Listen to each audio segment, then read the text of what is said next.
from our archives, the Nessa Billy noite Graham eu Classics. peço que leiam comigo o livro de Atos, capítulo 11, e o verso 16, na parte final do verso 16 do livro de Atos, capítulo 11. Nós lemos estas palavras: e os discípulos. A palavra discípulo significa aprendiz ou seguidor, e os discípulos foram chamados cristãos pela primeira vez em Antioquia. Paulo e Silas estavam pregando em Antioquia por muitos meses. Eles estavam produzindo uma cruzada evangelística, levando centenas de pessoas a receber a Cristo. Eles fundaram uma grande igreja e naquela região as pessoas ao redor começaram a chamá-los de cristãos. Pessoas de Cristo, seguidores de Cristo e cristãos. Foi aonde a palavra cristão foi pela primeira vez citada. Seguidores de Jesus Cristo. Bem, nessa noite eu quero falar sobre o assunto: como viver a vida cristã. Eu escutei sobre uma garota, alguns anos atrás, que escutou uma das sonatas de Beethoven e ela tinha um desejo grande de aprender a tocar. Ela tinha habilidade musical real, mas 20 anos depois, os vizinhos tinham que suportar escutá-la tocando como se estivesse assassinando Beethoven. Bem, o que aconteceu? Ela nunca encarou os exercícios com os 5 dedos e as escalas musicais. Ela negligenciou aprender a tocar. Agora, há muitos de vocês que têm uma enorme vontade de viver a vida cristã. Você quer ser um cristão? Você quer viver uma vida cristã, mas você nunca aprendeu como viver a vida cristã. Bem, disseram para você que você podia ser cristão, falaram que você deveria viver uma vida cristã, mas nunca te disseram como. Eu escutei sobre uma mulher que disse que tinha um pastor maravilhoso. Ela disse: meu pastor é um ministro maravilhoso, é um pastor maravilhoso e todos o amamos na igreja. Mas eu não consigo dizer o que ele quer que a gente faça. Bem, nessa noite eu quero que vejamos algo sobre como viver a vida cristã. Mas, antes de tudo, eu quero que vejamos algo como a Bíblia diz que é ser um cristão. O que é ser um seguidor de Jesus Cristo? Bem, temos muita gente que tem uma ideia errada. Pensa porque nasceu num país cristão, então você é um cristão? Muitos acham que se você tem pais cristãos, você é um cristão. Mas a Bíblia diz que você não pode herdar a cristandade. Não é sobre a carne e o sangue. Não há nada que você possa fazer para automaticamente transformar você em ser aceito no reino de Deus.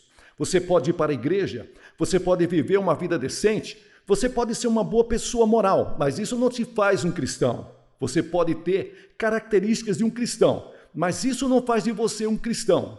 Existem milhares de pessoas nos Estados Unidos esta noite que pensam que são cristãos, mas na verdade não são cristãos no sentido estrito do termo. Eles nunca nasceram de novo, nunca receberam Cristo em seus corações e se eles morrerem, não vão para o céu.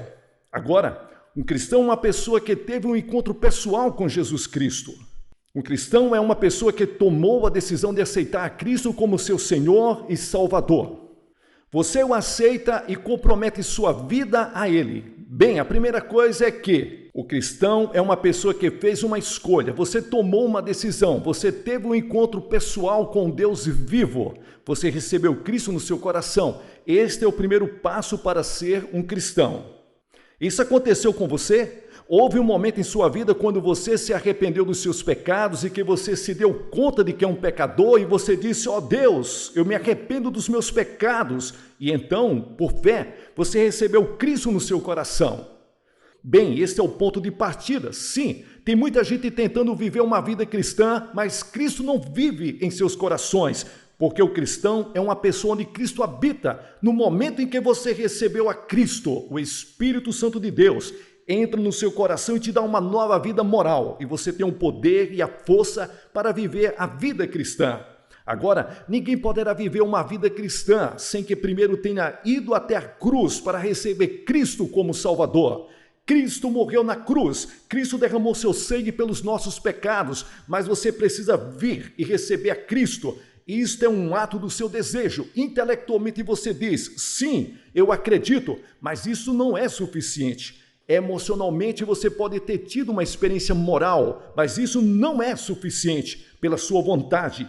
Eu receberei a Cristo, eu darei a minha vida para Cristo, mas então, depois disso, algo mais tem que acontecer. A segunda coisa é, uma mudança tem que ocorrer na sua vida. A Bíblia diz, as coisas velhas passaram e eis que tudo se fez novo. Deve haver uma mudança definitiva na forma como você vive, uma mudança na sua atitude, na sua maneira de viver.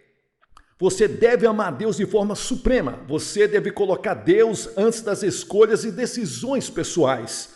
Deve ocorrer uma mudança na sua atitude em relação a você mesmo. Você não deve ser mais egocêntrico. Você não deve ser mais egoísta e fazer as coisas para agradar a si mesmo. E deve ocorrer uma mudança em relação ao seu próximo. Você deve amar o seu próximo como a você mesmo. E então tem que ocorrer uma mudança na sua vida. As coisas velhas se passaram e eis que tudo se fez novo. Eu escutei sobre um homem uma vez que, nos velhos tempos, ele se acostumou a parar os seus cavalos em frente ao bar. E ele se converteu a Cristo em um encontro da igreja metodista. E no dia seguinte ele voltou para a cidade e parou os cavalos no mesmo lugar. E o balconista do bar veio do lado de fora e disse, qual é o problema? Você parou os cavalos aqui por 10 anos e agora por que não entra? E o homem disse, eu me converti ontem à noite, eu recebi a Cristo. E ele disse, eu mudei o local de parada. E isso é exatamente o que deve ser feito, mudar o local de parada. E se não há nenhuma evidência de mudança na sua vida, é melhor você verificar se você é mesmo um cristão. Porque se sua vida não mudou, se você não carrega o fruto que Deus te deu quando você aceitou a Cristo, então você deve se arrepender, porque para os filhos de Deus uma mudança ocorre. Jesus disse, e pelos seus frutos os reconhecereis. Pelos seus frutos, quais são os seus frutos? Os frutos do Espírito Santo são amor, alegria, paz, longanimidade. Você está vivendo a vida cristã? Você se entregou a Cristo? Você sabe se teve este encontro com Ele? E uma mudança aconteceu na sua forma de viver, em suas atitudes? Se não, talvez você não seja um cristão. Você pode estar vivendo no paraíso dos tolos. Você pode pensar que é um cristão, mas não é. Porque um cristão é uma pessoa que recebeu Cristo e uma mudança ocorreu na forma como ele vive. Terceiro, o cristão é uma pessoa que aceitou um desafio, o desafio de Cristo. Cristo disse, se alguém quer ser meu seguidor, que negue a si mesmo, tome a sua cruz e me siga. Em Moscou, nesta noite, milhares de jovens estão sendo desafiados. Eu estou feliz de dizer que os jovens americanos, até onde eu sei, não aceitaram o desafio do comunismo. O comunismo tem desafiado milhões de jovens. Jesus Cristo também ofereceu um desafio. Ele disse, a menos que você tenha o desejo de aceitar meu desafio e viver por mim, você não pode ser meu seguidor. Hoje, em nossas igrejas, estamos ocupados com cifras astronômicas para produzir nossos relatórios. Tudo isso é bom, mas Jesus está ocupado e eliminando pessoas. Toda vez que uma multidão ficava ao redor de Jesus, ele dizia, espere um minuto, se você quiser me seguir, você tem que negar a si mesmo. Aquilo eliminava multidões. Então, se a multidão ainda fosse grande, ele dizia, se você quiser me seguir, você tem que pegar a sua cruz e me seguir. Bem, aquilo eliminava a maioria restante, porque eles não queriam ir para a cruz. A cruz era a cadeira elétrica daquele tempo. E Jesus disse, se você quiser me seguir, vai ter que pegar a sua cadeira elétrica e vai pegar o lugar para ser executado. A impopularidade, quem vem junto quando me seguir? E a maioria das pessoas não querem fazer isso. A maioria das pessoas não querem ir a Cristo. A maioria não querem se apresentar e ser selecionado quando tem que se entregar a Cristo. Eu te pergunto nessa noite, você tem certeza de que é um cristão? Você tem certeza de que seus pecados estão perdoados? Tem certeza de que vai para o céu? Tem certeza de que está pronto para se encontrar com Deus? No sentido estrito do termo, eu te pergunto nessa noite, você é salvo? Você tem certeza disso? Se eu tivesse qualquer dúvida nessa noite em que eu estou pronto para me encontrar com Deus, eu não sairia daqui sem resolver esse problema. Tenha certeza, dê sua vida para Cristo nessa noite. Venha e receba-o. Isso é ser cristão. Deus habitando no coração, o encontro pessoal com Jesus Cristo, recebendo-o como seu Senhor e Salvador. Isso é ser um cristão. Mas como viver uma vida cristã? Isso é outra coisa. Como viver uma vida cristã? Ok, há cerca de 14 anos atrás eu me casei. Por cerca de 2 anos eu trabalhei para conquistar minha esposa e posso dizer que dei muito trabalho para conseguir ganhar minha esposa. Trabalhei duro por 2 anos. Finalmente ficamos juntos em frente ao pastor. Bem, eu poderia ter admirado minha esposa, o que também fiz. Mas ainda não era casado, eu poderia achar que ela era amável e linda, mas isso não me fazia ser casado com ela. Eu tinha que estar em frente a um pastor e quando ele me perguntou se eu aceitava ela como esposa, eu disse, eu aceito. Então, ele pronunciou marido e mulher. Então, nós nos casamos, uma decisão pública. Eu vim em público, diante de uma congregação com testemunhas por todo lado e aceitei a Ruth como a minha esposa. E disse, eu aceito. É uma questão de aceitar. Só acreditar não era suficiente. Só jantar com ela durante os finais de semana não era suficiente. Amar não era suficiente. Eu tive que dizer, eu quero, eu aceito. É só acreditar em Cristo não é suficiente. A Bíblia diz que o diabo acredita em Cristo. Dizer que ele é uma pessoa maravilhosa não é suficiente. Apenas ir para a igreja domingo à noite não é suficiente. Você tem que dizer que você deseja, que você recebe, que você aceita Ele como Senhor e Salvador. Você já fez isso? Mas então eu descobri algo que muitos casais, muitos jovens não pensam a respeito. A cerimônia foi apenas o começo. Bem, quando você aceita Jesus Cristo também é só o começo. 10 anos, 20 anos, 30 anos, 40 anos, 50 anos, 60 anos, vocês vivem juntos. Vocês trabalham juntos, planejam juntos, suas vidas se entrelaçam. Casamento é trabalho, não é uma lua de mel o tempo todo. O meu é, mas o de vocês eu não acho que seja. A maioria de vocês. Bem, a vida cristã é do mesmo jeito. Você diz para Cristo, eu te aceito. E a Bíblia diz que o seu casamento com Cristo começa. Ele é o noivo e você é a noiva, mas agora vem os anos de seguir e viver por Cristo. E se você quer crescer, você tem que seguir certas regras para crescer em Cristo. Agora a Bíblia diz que depois de receber Cristo, você começa como um pequeno bebê. Apenas um pequeno bebê. Você não é um cristão crescido. Você vai para a igreja no domingo seguinte após a sua decisão. E algumas vezes, alguns cristãos dizem, me pergunto se vai durar. Pobrezinho, será que vai aguentar? Você não devia fazer isso, você devia ir até esses novos crentes e amá-los, encorajá-los para que cresçam. Você deve crescer, mas aí está a tragédia nas igrejas cristãs de hoje, uma terrível tragédia. Quando meu filhinho disse as primeiras palavras, ele disse Dadá. Ao menos acho que foi isso que ele disse. Foi o que contaram para mim, o que ele disse, Dadá. Nós ficamos chocados. Foi o que contaram. Ele aprendeu a falar Dadá, mas imagina se 20 anos depois ele vem até mim e diz Dadá. Algo estaria errado e existem muitos de vocês que agem da mesma forma, não cresceram nada. Vocês ainda saem 20 anos depois de serem cristãos e dizem Dadá. Vocês vão a um culto de oração. E o pastor diz, bem, vamos deixar todo mundo dizer um verso da Bíblia. Alguém diz João 3,16 e você diz, ele falou o meu versículo, era tudo o que você sabia. Você não estudou a Bíblia e se alguém te convida para orar, você diz, desculpe-me, mas não sei orar. E você continua dizendo que é um cristão. A vida cristã é de crescimento, você começa como criança. E nós crescemos na graça e no conhecimento de Cristo. Bem, temos um ponto importante. O primeiro é a oração. Nós temos que passar mais tempo todo dia em oração. Os discípulos foram até Jesus e disse, Senhor, nos ensine a orar. Bem, você tem que aprender a andar, não é? Você tem que aprender a andar de bicicleta. Você aprende a cavalgar. Bem, você tem que aprender a orar. Da mesma forma, você aprende a orar. Senhor, ensina-nos a orar. Bem, lembre-se que ao viver esta vida cristã, você não tem que vivê-la sozinho. O Espírito Santo vive em você. No momento em que você aceita Cristo como Salvador, o Espírito Santo vem viver em você para te dar o poder, a sabedoria, a força e a coragem para viver a vida cristã.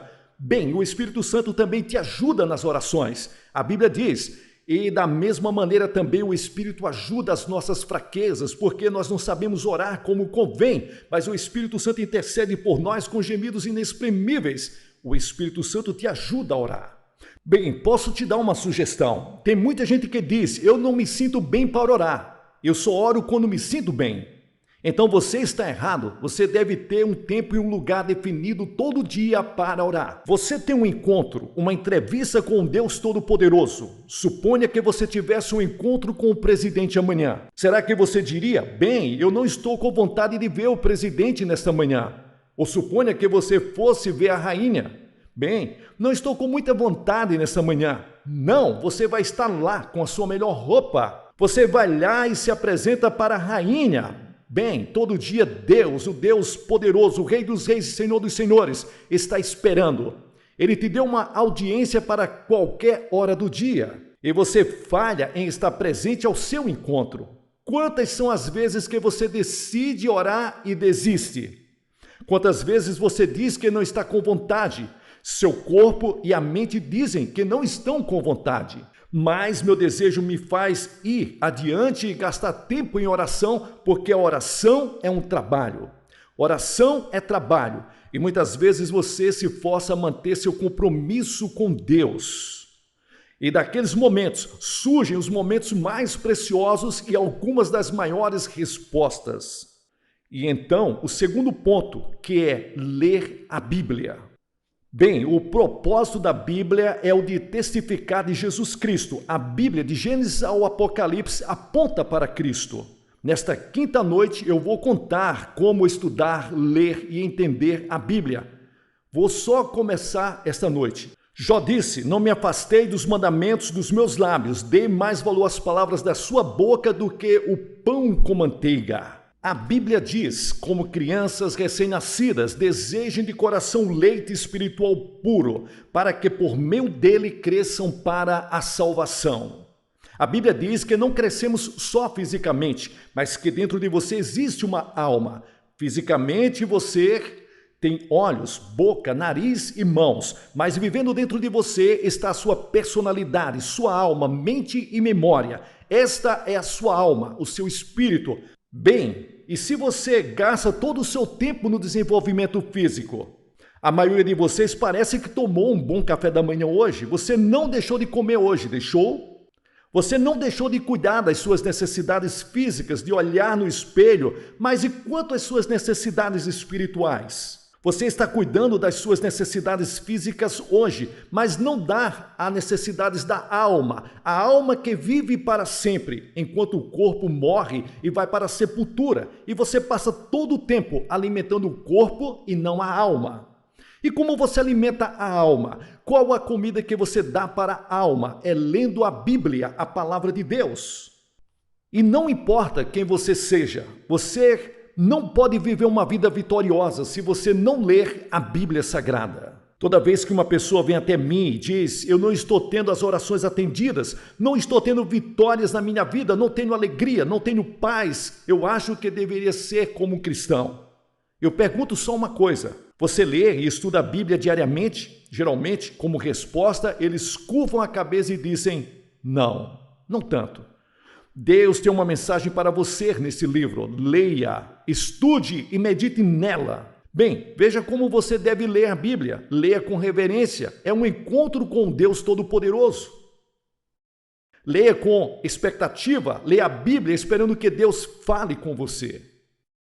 E realmente Ele falará com você. Talvez você leia só um verso, mas medite naquele verso. Talvez você leia um capítulo inteiro, medite naquele capítulo. Venha com expectativa, porque cada vez que você lê as Escrituras, Deus tem uma mensagem para você. E leia com dependência. O Espírito Santo inspirou o escritor desse livro e o Espírito Santo pode interpretar este livro para você. Muitas vezes eu leio a Bíblia e existem pontos que eu não entendo e fico de joelhos e digo, Deus, por favor, mostre para mim. E de joelhos eu encontro o significado daquela passagem através do Espírito Santo. Bem, e reserve um tempo adequado. Não leia apenas um verso da Bíblia como um ritual e feche-a. Reserve tempo para Deus. Tempo de 15, 20 ou 30 minutos. E você deve fazê-lo toda manhã, Antes de deixar a sua casa ou antes de deixar o seu escritório, passe meia hora em estudo da Bíblia, em oração. E eu digo a você, o dia será totalmente diferente. Você caminhará nas nuvens, haverá alegria na sua alma, haverá um sorriso na sua face, haverá uma atitude totalmente vitoriosa em relação à vida. Se você tiver o hábito de ler a Bíblia e passar um tempo em oração toda manhã. Terceiro ponto. Se você for viver uma vida cristã, deve haver disciplina na sua vida. A vida cristã é uma forma de renúncia. Jesus disse, estreito é o caminho que leva para a vida eterna. A Bíblia diz que o cristão é um soldado que tem que sofrer. A Bíblia diz, tu, pois, sofre as aflições como bom soldado de Cristo. O cristão é como um lutador de boxe que fortalece seu corpo. E em todo o Novo Testamento você lê palavras como esta, descrevendo a vida cristã. Lute, corra, trabalhe, suporte, resista, agonize. Tudo isso nas palavras do Novo Testamento descreve a vida cristã. E para ser uma vida disciplinada, nós temos que disciplinar as nossas mentes, as coisas que lemos e pensamos. Nenhum pensamento ruim deve entrar em nossas mentes e, se entrarem, devem ser expelidos imediatamente. Nossas mentes devem ser disciplinadas, de modo que a não gastarmos tempo lendo lixo e literatura que não vai edificar, ou resistir a um tipo errado de programa de televisão. Nós não jogamos nosso tempo fora. Nós não deixamos nossas mentes paradas. Nossas mentes são disciplinadas. Nossas línguas também são. Põe, ó Senhor, uma guarda para minha boca. Salmo 141, versículo 3. Nosso tempo é disciplinado, nossa mente, nossa língua, porque estas são dias ruins. Cada pedaço de tempo que Deus nos dá todos os dias são joias preciosas. Eles nunca poderão ser trazidos de volta, eles devem ser dedicados a Cristo. Esse meu corpo, a Bíblia diz que é o templo do Espírito Santo e que devemos ter autocontrole. Autocontrole, mansidão, bênção sobre a carne, disse Jesus. É isso que mansidão significa. Significa temperança, autocontrole. Eu tenho que viver uma vida disciplinada. Quão pouca disciplina nós temos hoje em nossas vidas. Com pouca disciplina nós temos em nossa experiência cristã, em nossa vida cristã, e essa é a razão pela qual milhares de cristãos falham. Não há nenhuma disciplina, tem que haver disciplina. Então, o próximo ponto, na vida cristã existe a igreja.